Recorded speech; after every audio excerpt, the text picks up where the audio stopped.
Hi guys, it's Nicole. I am going to share my screen once more and we will get started with the last few databases. So these databases can be used to find information on fashion history and textiles and images. So the two databases in this segment that we're going to talk about are artstor and Bloomsbury Fashion Central. So in this case, I'm going to use the alphabet up top and just select A to limit down all of the databases that start with A. And artstor is a great resource to find images. So if you click into the database here, it is another resource that you need to create an account with. So how do you do that? You're going to go in the upper right corner and select register. You're going to use your new school email address, create a password, your academic department, your role at institution. This first checkbox is optional. The second one is not. It's saying you're using it for educational purposes. You'll select register and then you can be able to log in and start saving images. Once you have that registration in place, you'll go back, select login and log in using your new school email address and password that you created. And I like to start with this down below under Explore Artstor because I like to show you the amount of images and where they're coming from. So if you select collection, you'll see all of the institutions that they partnered with. They're all listed in alphabetical order, different universities, art museums around the world, and more. You also have classification. So if you select classification, what that means is like the type of item it is. Is it architecture? Is it fashion? Is it paintings? You can click into that and easily limit it down to that particular collection type. And then finally, you have geography. So are you looking for images from a certain region or country? You can see the different regions here and the individual countries below. So we can easily click into Cuba and again, see any images relating to Cuba in one click, right? If you go back to the main page, you do have a basic search right up top. And so you can type in a certain keyword, a painting name, an artist, a piece of architecture, any of that. And if there's images of it, it will appear. So we can go and take a look at, let's see, batik, let's say. So anything regarding batik will show up here with textiles. We have 488 results. Again, you can use your limiters similar to what we did with our text resources and limit it down very easily. So we can say, you know what, I'm really focused on that fashion, costume, and jewelry. And that helps limit that down a little bit further. Once you click into an image that you're interested in, you'll see the image to the left. You'll see all of the information to the right. So if it has a title, a date, material, measurements, and then the resource and where it lives now.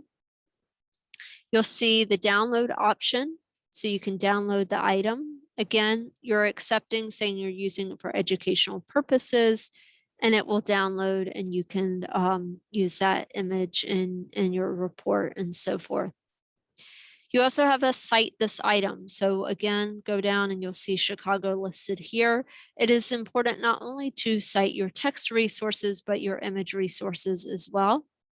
You do have the option to zoom in and out, and they go really quite high resolution to where you can see, you know, even the threads and so forth.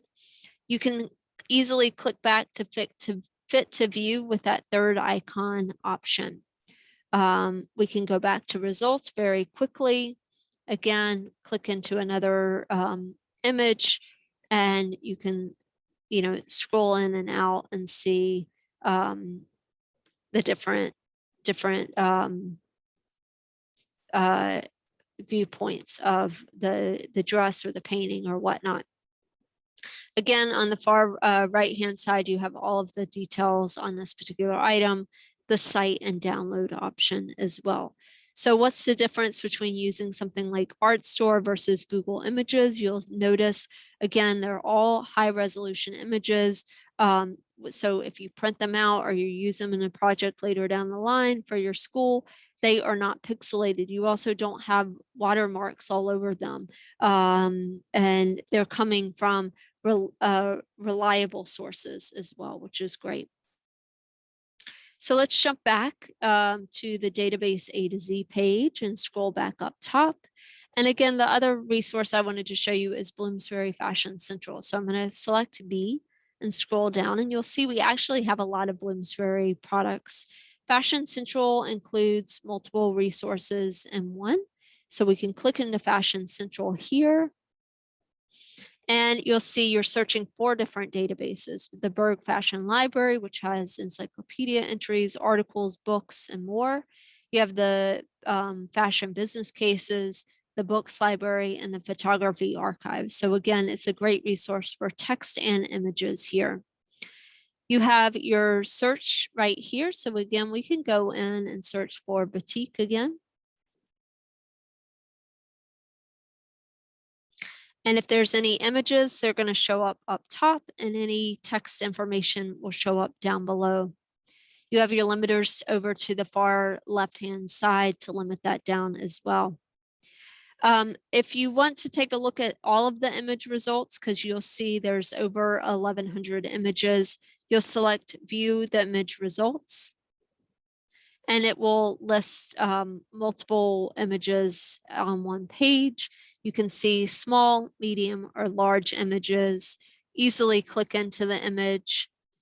Similar to what we saw with Artstor, you'll see the image and you can scroll in and out and see up close. You'll also have all of the information regarding the individual image. This is a little bit different. You'll see related content down below, and then any related text resources. You'll have the site button up top. So select Chicago, and then you have the option to save or print this image as well. If you want to go back to search results, just click on that back to search results button. And one more. So now we're back to both text and image results. This is, again, another full text resource. With the text results, you're getting a hint of what kind of resource it is. So if it's an encyclopedia entry, a dictionary, if there's book chapters or articles, that will show up here too. So we can easily click into the title. And I'll show you what a book chapter looks like versus like an encyclopedia or an article entry. So here you'll jump into the full book chapter. You'll again get the abstract of the book chapter, and then you can scroll through and see the full chapter. You will see it's highlighting our keywords, so you can find it very easily.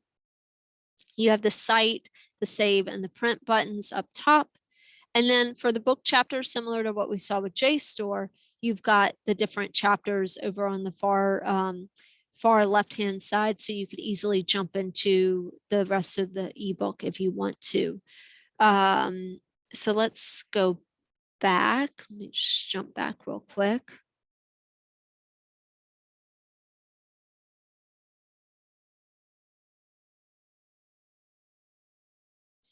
And let's take a look at an encyclopedia entry instead. So here you've got, again, the abstract and then the overall encyclopedia entry. You've got the cite, save. Because it is an encyclopedia, is going to provide you the table of contents, and you can explore that as well. And then let's see if we can find a article real quick. Let's see, let's limit that down. It looks like there's one article available. And take a look at what that looks like, just so that you're aware of the different layouts. So with this, you have the abstract and then the full text of the article below. And really the big difference is up top, there's not, over here on the left-hand side, there's not the table of contents. You still have your toolbox right up top. And then down below, similar to what we saw with JSTOR, you have references and further readings, and they do try to hyperlink it if they have it through there. And then again, related image content and related text content at the bottom as well. So that's kind of the difference between the different types of resources that you would get through Bloomsbury Fashion Central. Again, a great resource for everything with fashion history, designers, textiles. I definitely recommend it. So again, all of these are short introductions. If you want to do a one-on-one, definitely reach out and let us know, and we'll go from there. Thanks, guys.